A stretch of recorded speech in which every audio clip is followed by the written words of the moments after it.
Então, boa noite a todos. Sejam todos bem-vindos à nossa casa, essa casa de André Luiz. Deus proteja sempre. Jesus, também essa obra. Pedindo proteção, né, principalmente para a diretoria da nossa casa. O Zé estava aqui agora, que sumiu assim. Espírito superior assim, né, desaparece do nada, né? Então, hoje eu preferi, né, quando me perguntaram qual era o tema, né, para o dia 10 de janeiro, eu pensei na Boa Nova, né? Quando vira o ano, todos nós, né, trazemos em nossos corações uma esperança, uma vontade de transformar, de se melhorar, de buscar aquilo que a gente precisa ou o que a gente acha que ainda não tem. Então, a Boa Nova, todos nós sabemos, né, a mensagem de Jesus, né? E hoje eu vou usar como referência esse livro Boa Nova, psicografado por Chico, ditado pelo espírito Humberto Campos. E ele traz para nós essa consciência da Boa Nova, tratando o Evangelho, né, de uma forma diferente. E o que seria essa Boa Nova? Essa boa notícia? Nada mais, nada menos de uma mensagem que Jesus traria do reino dos céus, que ele prometeu para todos nós. E a gente, como é que a gente vai entender o Cristo, né, chegando com essa mensagem de um reino dos céus, né? Vamos imaginar um jovem, né, galileu, nascido no subúrbio, no interiorzinho, né, poucas casas, e chega lá em Jerusalém para falar com os doutores sobre o reino, né, sobre uma coisa nova, sobre uma mudança. Imaginem como é que ele foi aceito naquela época. A reação, né, dos poderosos, né, como a gente vê aqui ainda hoje, né, o sistema, como funciona. E Jesus trouxe uma ideia nova, que na verdade já havia sido transmitida há muito tempo. E essa mensagem, que é o Evangelho, ela traz algumas palavras que são chaves para que a gente possa viver a vida na Terra. E naquele tempo não era difícil, porque o pessoal tinha aquela visão de um Deus punitivo, um Deus perseguidor, que queimava, que matava ao bel prazer. E Jesus veio trazer para nós a imagem de um Deus diferente, de um Deus misericordioso, de um Deus bom, compreensivo. Era como se ele trouxesse, né, uma nova versão de Deus e apresentasse para aquelas pessoas, naquela época ainda endurecidas, por esse Deus que eles conheciam da lei mosaica, né, trazido por Moisés, que era um Deus apropriado daquela época. Mas quando Jesus veio, ele apresentou para nós um Deus mais próximo, que vivia e estava no meio de nós. O que ele diz? Né? Eu e o Pai somos um. E ninguém vai ao Pai senão por mim. Lá no prólogo de João ele diz, olha, antes de eu estar aqui eu estava com meu Pai que está nos céus. E ele desceu à terra como um representante de Deus. E nesse livro, Boa Nova, as primeiras pregações, esse capítulo, que é o terceiro do livro, ele cita que Jesus chega lá em Jerusalém e aí começa a caminhar próximo e ele senta e fica olhando para o templo, né? Observando aquela coisa, né? O templo de Jerusalém, admirando, e aí vão passando alguns fariseus, alguns sacerdotes, e um deles percebe Jesus. e observa que ele era uma pessoa diferente, né? Porque Jesus era assim. Quando você tinha um encontro com ele, ou você fugia desesperado, né, para buscar a sombra, ou você paralisava, ficava e se conectava com a luz, com a harmonia, com a paz. E aí esse fariseu de nome Hanã parou e foi questionar: o que fazes por aqui, Galileu? Galileu era identificado pelo cabelo comprido, né, a aparência daquela época, como até hoje a gente identifica algumas pessoas. E aí perguntou para Jesus: o que fazes por aqui? E ele disse: olha, vim implementar o reino dos céus. E aí ele pergunta: mas o que seria esse reino dos céus? E Jesus responde, tranquilo, sereno, diz: olha, o reino dos céus é a lei divina no coração dos homens. E aí segue uma discussão à frente, né, que eles não aceitavam. E Jesus segue o caminho dele e começou a pregação dos 3 anos do seu Evangelho. E na verdade a mensagem do Evangelho de Jesus é para ser colocada dentro do nosso coração. Não adianta a gente procurar a igreja, o centro, uma religião, se a gente não traz ele para dentro de nós. E para que a gente faça isso é necessário que haja uma transformação interior. A reforma, né, que a gente fala muito. Quando você quer mudar a sua casa, melhorar, vai ter que derrubar a parede, quebrar piso, mexer no telhado. E às vezes causa uma confusão.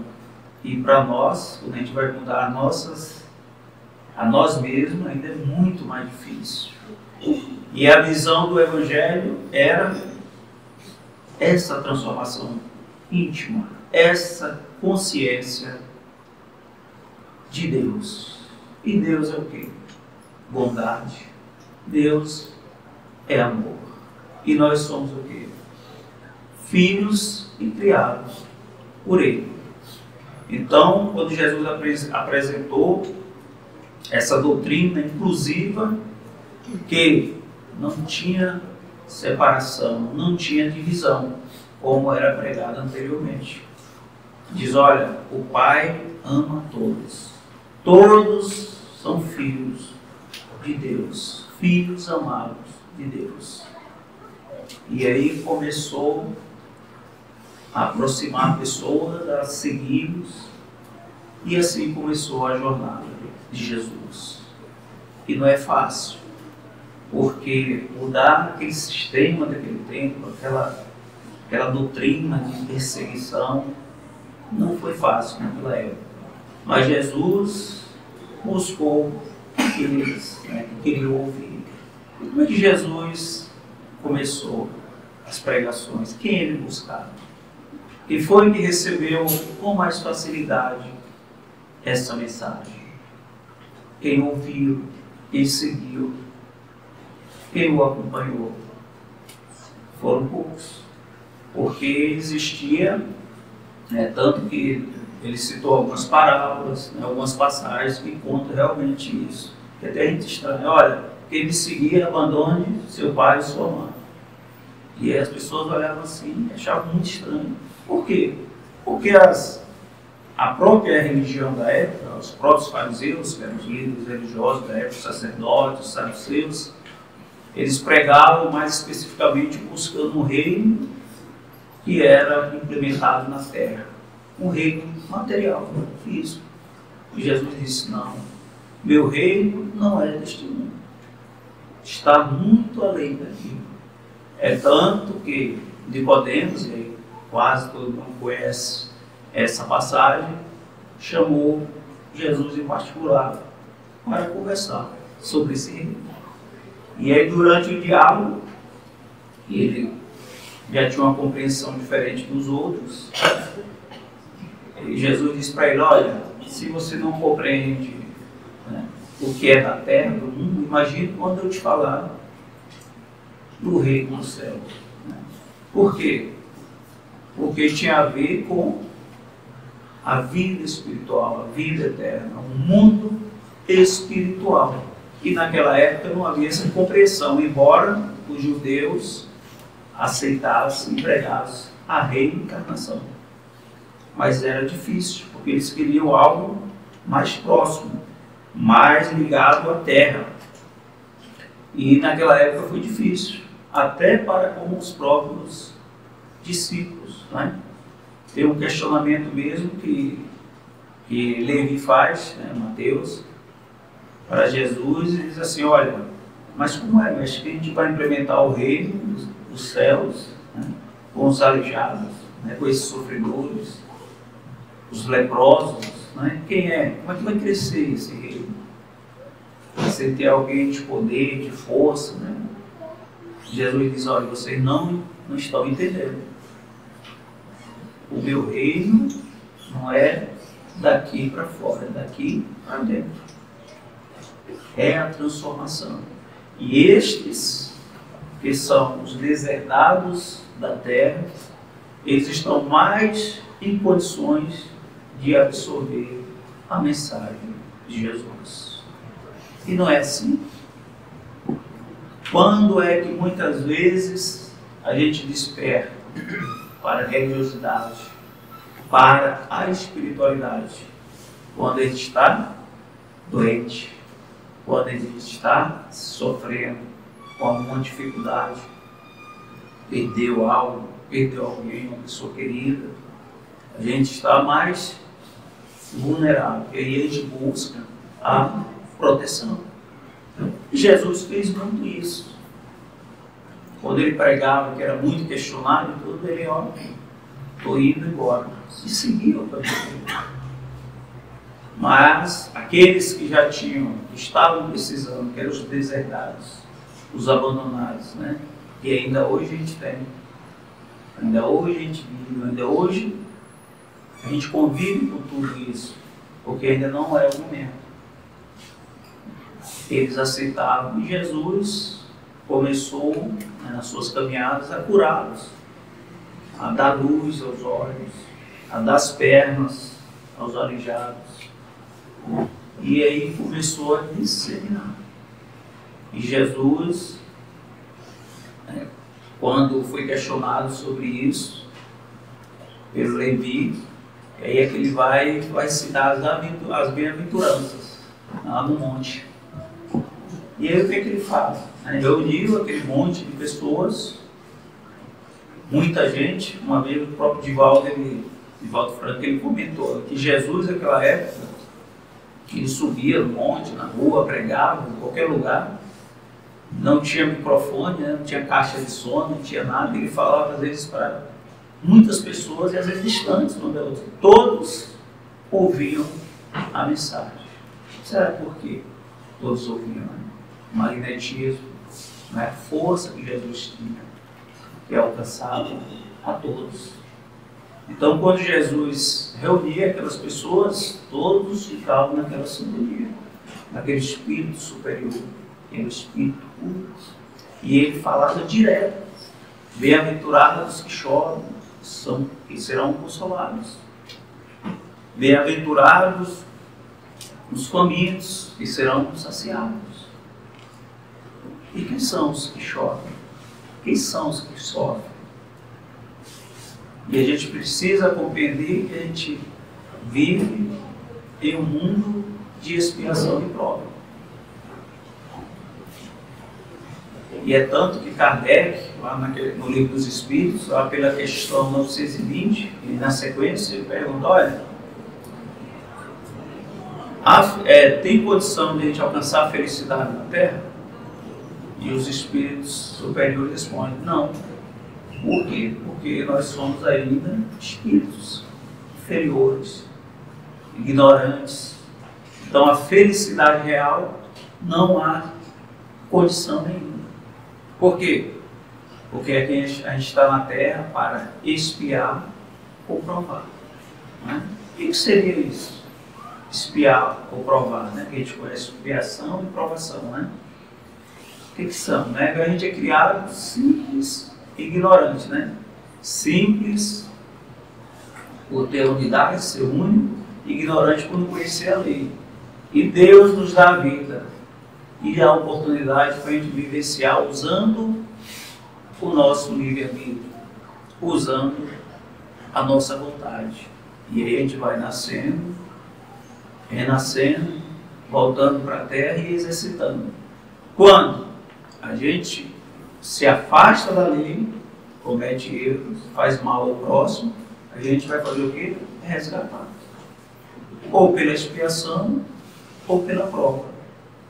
E hoje a terra já está no mesmo mundo de expiação e prova, está no estado mais avançado, já próximo à regeneração, à transformação.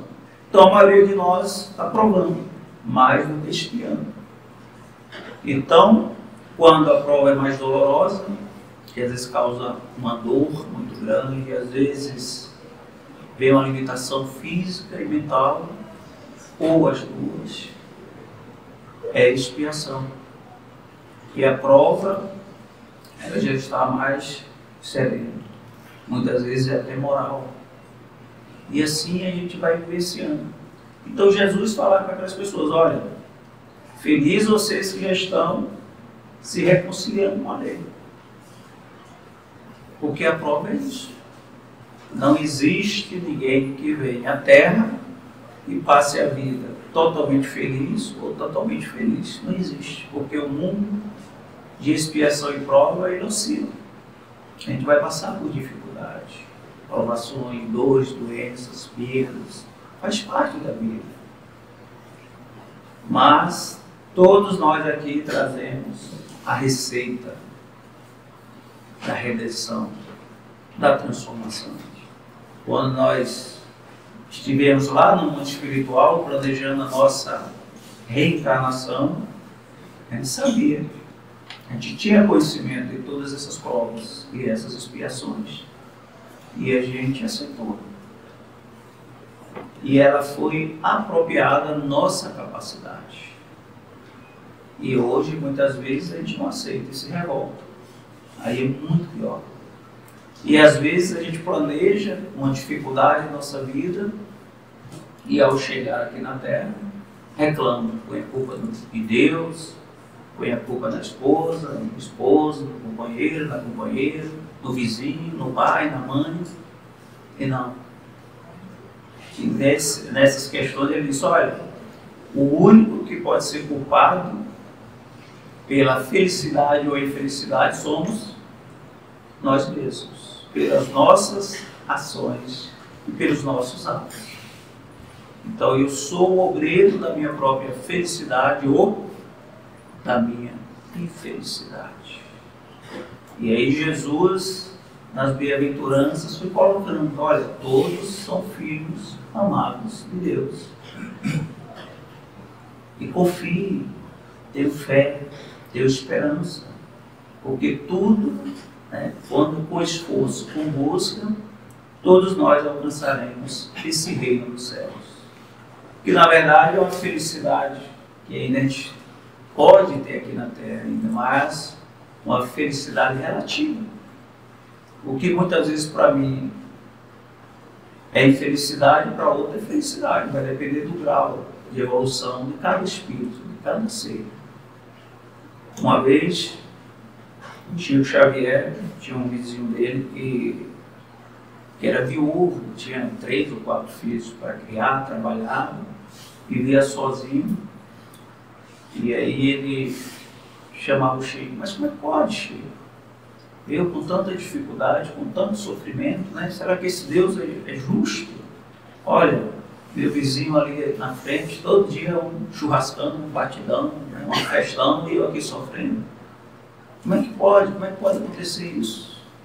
E aí Chico falou para ele assim, olha, dá graças a Deus, meu filho, porque você está resgatando, você está colhendo o que você semeou. enquanto aquele outro ainda está semeando. A semeadura é livre, mas a colheita é obrigatória. E cada um segundo as suas obras, não é verdade? Quem diz com Cristo. Então, muitas vezes, a gente não compreende essa situação de mundo de expiação e prova. E a gente, quando olha lá fora, toda a violência, toda a maldade, né? E o ser humano, né, que é o ser pensante, o ser inteligente, é o único que se destrói por si próprio, pela própria vontade, né? Porque o mundo de expiação e prova, essas questões da natureza, terremotos, enchentes, esses dilúvios, a seca, a fome, o sol, isso faz parte desse mundo. Mas a violência, a guerra, isso não. Isso é criação nossa, é a ação do próprio homem. Deus não planejou isso para a terra, para o mundo. Mas nós, muitas vezes pela nossa ganância, pelo nosso egoísmo, a gente causa o mal a si próprio. E chegará um dia que essas pessoas que agem dessa forma, esses espíritos, eles não terão mais lugar aqui na terra. Porque passando a terra, mundo de regeneração, não serão aceitos esse tipo de violência contra os próprios semelhantes, né? E Jesus dizia o quê? Eu e o Pai somos apenas um. E vós, né, é isso que eu faço hoje aqui, vocês amanhã poderão fazer. Vocês terão capacidade de fazer. Basta que tenha a fé do tamanho de um grão de mostarda.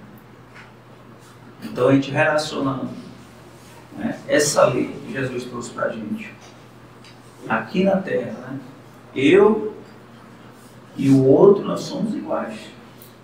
E eu todo também. Então o que eu faço de mal ao próximo, eu vou receber de mal. O que eu faço de bem, eu vou receber. E todos nós vivemos em harmonia. Ninguém vive solto aqui na terra. O mal que o outro faz lá do outro mundo, do lado do outro mundo, a gente recebe aqui também esse mal. Quando a gente se conecta com o crime, com alguma coisa, a gente sente. A gente sente o que o outro está passando. É automático isso. Por quê? Porque a gente se relaciona em pensamento. Aí o pensamento é essa força. Por isso que Jesus a todo tempo dizia, olha, onde estiver sua mente, coloque seu coração. Porque essa lei, essa boa nova, era para ser sentida, gente. Não adianta a gente estar lendo o Evangelho, estudando a doutrina espírita, se a gente não traz para dentro de nós essa mudança, essa transformação. Por quê? Tudo que é a lei da física, tudo que a gente emite, a gente recebe de volta. E até um pensamento que eu comute eu com o outro e faça mal, eu respondo somente pelo pensamento. Essa é a lei. Mas a gente não compreende isso. E Jesus, ao contrário, abarcou, abraçou todos aqueles sofredores daquela época e indicou o caminho de paz, de luz e de esperança. E o Evangelho demonstra isso. Quantos, né? A gente vê o exemplo de Maria Madalena, uma pecadora, obsidiada na época. Imaginem, né, se a mulher ainda passa pelo que passa hoje, né, em termos de discriminação, perseguição, violência, imagine como não era naquela época. E uma mulher pecadora, como é citado. E Jesus a acolheu. Ela já estava em desespero. Hoje seria o quê? Estaria angustiada, estaria depressiva. E eles falaram, olha, está vindo Jesus, o Nazareno está vindo aqui. Todo mundo está recebendo uma cura. Ele está ajudando, as pessoas estão buscando, estão sendo curadas. Alguém falou para ela e ela saiu da cidade dela e foi procurar Jesus. E ela teve esse encontro com Jesus.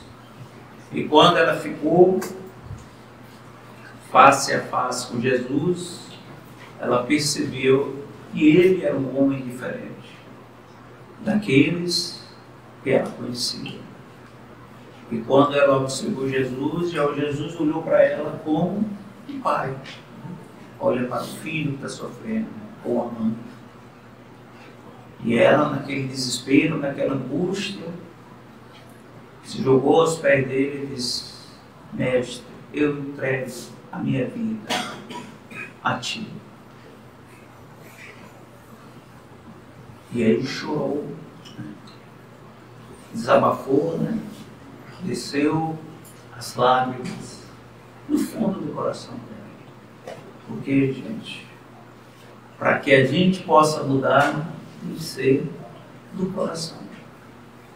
Tem que tocar. Assim como é orientado a doutrina espírita, ensina nas preces, lá no livro dos Espíritos, a prece, ela tem que tocar as cordas do coração, tem que tocar aqui dentro, para que ela tenha força, para que ela seja efetiva.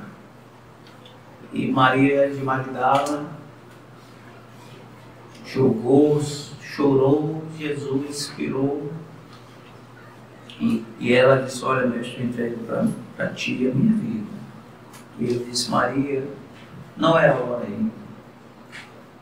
Vai, volta para a tua casa, volta para a tua família, volta para os teus filhos. E ela disse: mestre, eu sou tão desgraçada e nem filho eu tenho. E ele disse: não, então volta e cuida dos filhos que não têm mães, os abandonados. E assim ela seguiu Cristo.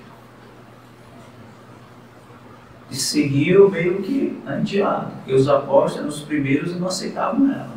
Tinha, a pessoa ficou meio receosa, não pecador. E os fariseus também naquela época: olha, ela era uma pecadora, por que Jesus não percebeu isso? Um profeta tem que perceber, tem que ver além dos olhos da carne. Tinha essas críticas, só que Jesus não só via, mas passava aquele raio-x, o scanner, em cada pessoa que ele encontrava. E ele sabia que Maria ia encontrar com ele, que Maria ia seguir aquele evangelho, e ela o seguiu. Ela voltou em casa, jogou tudo pela janela, os vestidos, carros e tudo, aquelas roupas, aqueles perfumes, e abandonou a vida. Porque muitas vezes, para a gente deixar de sofrer, a gente tem que desapegar de muitas coisas. Não tem como a gente fazer as mesmas coisas e querer mudar a vida, não é? Como é que eu vou querer mudar o meu futuro se eu continuo agindo da mesma forma? Não tem lógica. Tudo é um processo. E às vezes a gente, quando compreende, começa a estudar, a gente acha que, não, eu conheci a doutrina espírita, minha vida vai transformar da água para o vinho. Não é. É um processo íntimo e duradouro. E muitas vezes a gente passa até a vida toda ainda sendo provado, tendo dificuldade, tendo sofrimento. Mas por quê? Porque uma vida de 80, 100 anos, hoje que a gente vive normalmente, não vai pagar o sofrimento de milênios, de muitos anos que a gente já fez o mal. A lei de Deus não é assim. A gente vai ter que resgatar. E Maria o seguiu de longe. E aí começou a ajudar os outros, a acolher os deserdados, os sofredores, os leprosos. E aí já uma mulher velha, já no final da vida, está nesse livro aqui também, Maria de Magdala, já no final da vida, ela retorna a Coríntios, para encontrar com Maria de Nazaré, mãe do Cristo. E no meio do caminho ela já fraca, acometida pela lepra, ela não dá conta nem de chegar. E desfalece. E aí quem vem buscar? Jesus. E Jesus apareceu para ela em espírito e disse: agora sim, Maria, é a hora. E acolheu ela no mundo espiritual. E assim somos nós. Todos nós temos o nosso tempo, a nossa hora e o nosso momento. Mas a gente precisa ter esperança, a gente precisa ter fé, a gente precisa ter confiança. Porque o encontro com a luz, com a verdade, é a certeza.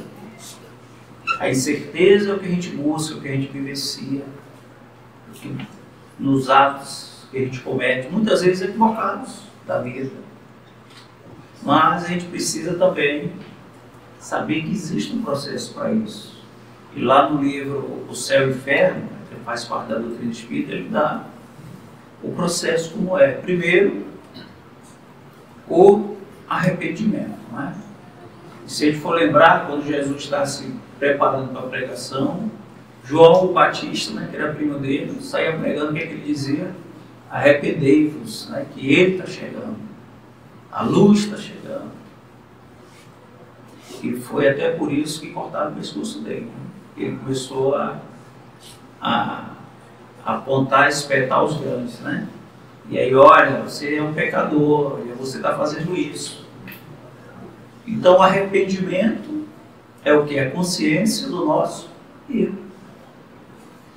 Não é? E na doutrina espírita, Kardec pergunta: olha, o que é a lei natural? O Espírito Superior responde: a lei natural é a lei divina, a única e verdadeira para a felicidade dos homens. Quando ele dela se afasta, sofre. Então a gente tem que ter essa consciência que quando estou sofrendo é porque tem algo que eu estou fazendo mal a mim mesmo ou ao outro. Essa é a lei. Só que o processo não tem atalho. Né? No mundo espiritual não tem, olha, eu conheço ali o Zé Luiz, ali o presidente do centro, eu vou me dar bem aqui, ó. Ele vai apagar meus pecados aqui, eu vou seguir. Não é assim. Você desviou do caminho, você volta catando os cacos, volta o mesmo ponto e segue. Essa é a vida. E é o movimento da vida. Então, arrepender é você compreender que você errou e dizer: olha, não vou fazer mais isso. Depois vem a expiação. Eu já falei como é que acontece a expiação. E é uma vida mais difícil, mais limitada. Tanto fisicamente, como também, muitas vezes, mentalmente. E depois, a prova. Né? Essa prova, a maioria de nós passa por essas provações. A gente é testado, muitas vezes, naquilo que a gente errou. Aquilo que a gente veio resgatar. E aí nós teremos que agir, ou em favor de nós mesmos, ou em favor do outro, do próximo. E essa reparação, a base dela é o quê? A lei, né? Fazer ao outro o que gostaria que o outro fizesse comigo. É difícil essa lei? É difícil de entender, de compreender? Não. Mas é difícil de executar, de vivenciar, porque a gente já está acostumado a viver no erro. Andar na porta larga, a porta estreita tem dificuldade, aperta, dói, arranha, pesa, e a gente tem essa dificuldade, né? A porta estreita é quando a gente vai se desvencilhando desses vícios, dessas imperfeições, né?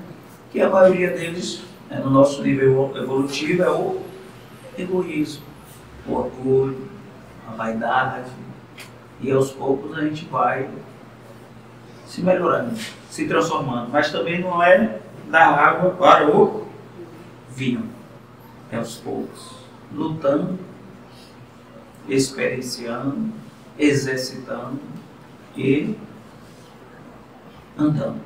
Né? Porque a vida, gente, a vida é movimento. Quem estiver parado, estiver ocioso, não está vivendo, tá? É o que o Paulo dizia, né? É o morto vivo. Está ali, mas não está vivendo. Ainda que eu esteja passando por dificuldades, sofrendo, me esforçando, eu estou vivenciando. Eu estou no caminho. A gente, quando a gente estuda lá no capítulo 17, Sede Perfeitos, tem uma mensagem assim escrita, o dever, né? O dever, né? E ele fala lá, o Espírito Lázaro, ele fala do dever moral, né? O que é o dever moral? É a obrigação que eu tenho para comigo mesmo primeiro, a obrigação de dever, e depois para com o próximo. Essa é a lei da vida. A gente só pensa nos direitos, né? Mas nós temos mais deveres que direitos. E o dever de fazer o bem é obrigatório, porque é a lei. A lei de Deus, ela é de bondade. Né? Na doutrina espírita a gente estuda a lei de amor, justiça e caridade. Né? A caridade é a expressão maior dessa lei. E foi o que Jesus fez. Somente amor e somente fez a caridade ao próximo. E não é tão difícil assim. Mas o problema é que a gente quer fazer o que a gente ainda não está capacitado a fazer. A gente quer viver uma vida que ainda a gente não está capacitado a viver. A vida do outro. E todos nós temos essa consciência. E lá no Livro dos Espíritos, Santo Agostinho fala, né? Primeiro eu tenho que conhecer a mim mesmo. É o conhecimento de si próprio. O que eu preciso me conhecer? O que eu tenho que avaliar, eu tenho que entender, eu tenho que compreender as minhas capacidades. Porque a maioria dos erros das nossas vidas é porque a gente quer fazer o que o outro está fazendo. Ah, deu certo com o outro, não vai dar comigo. Ou às vezes nem deu. É porque eu ainda sou invejoso, eu quero que o outro tenha. E aí eu sofro por isso. E eu preciso disso. O que é preciso para ser feliz, né? Para alcançar essa felicidade relativa, né? E lá, naquelas questões que eu falei, diz assim, olha, do mundo material, o necessário para a gente viver. E cada um sabe da sua necessidade. Não é? Todos nós sabemos que eu preciso, que eu não preciso. Tem alguns que precisam, né, de um carrão, né, que ande muito, que seja veloz, que seja bonito, que seja potente. Outros precisam de uma bicicleta. E como é que a gente vai medir essa felicidade? Está dentro de cada um de nós. Eu que vou compreender. Porque quando eu passo a agir fora dessa compreensão, eu passo a sair daquela programação minha. Mas e como é que eu sei isso? Como é que eu percebo que eu estou agindo na minha vida de uma forma que não condiz com aquilo que eu planejei? Basta que eu estude, eu compreenda, eu entenda, eu veja o que me causa dor, o que me causa sofrimento, o que me torna uma pessoa melhor. E por aí vai. E para ser feliz a gente precisa também desenvolver em nós essa moralidade. Como é que a gente desenvolve? Compreendendo a lei de Deus, vivenciando essa lei, trabalhando em nós as nossas virtudes, a nossa bondade. E o Espírito, eu esqueci,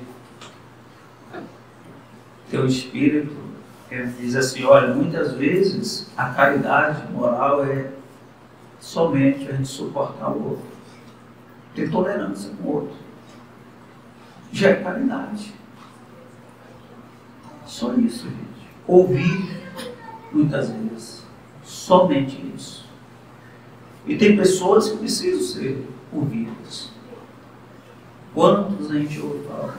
Pessoas que estão na angústia, estão no sofrimento, tem que colocar aquilo para fora, e às vezes procura o outro, e o outro não dá ouvidos para ouvir.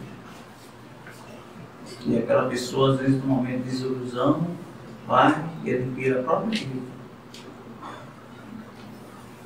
Então, a oportunidade, Deus sempre coloca em nossas vidas.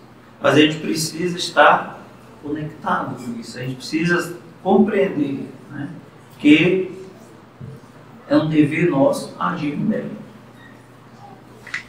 E Jesus dizia, olha, é o que você faz aqui, né? A razão, a proporção de um bem que você faz aqui no mundo, no reino dos céus, é o centro, né? Ele ainda diz assim, se você faz um bem aqui, lá para o reino dos céus, ele vale 100. E por que a gente tem dificuldade? Se a gente sabe que, entre aspas, é uma vantagem. A gente vai receber o centro 100 vezes mais. Por que é difícil? Porque a gente ainda é egoísta. A gente acha que para o mundo ser feliz, eu tenho que ser feliz. Para o outro ser feliz, eu tenho que achar que estou sendo feliz. E muitas vezes a minha felicidade é conviver com o outro, né, com uma prova e auxiliar. Muitas vezes tem que puxar e carregar mesmo. Faz parte. Se eu desencaminhei alguém, se eu levei alguém para o mal, normalmente o que acontece? Aquela pessoa vem sob a minha tutela, como filho, como sobrinho, para que eu possa recolocar ele novamente no caminho do bem. E se eu abandonar essa pessoa, o que vai acontecer? Eu cumpri a minha missão? Não. Isso está lá no livro Boa Nova, né, que aí o pai de André Luiz, né, ele tinha desviado, né, 2 moças, né, na vida anterior, como amante e tal, e aí a própria ex-esposa dele programa no mundo espiritual para reencarnar e aquelas 2 moças infelizes virem como filha do próprio casal, para educar, para recolocar no caminho do bem. Não adianta.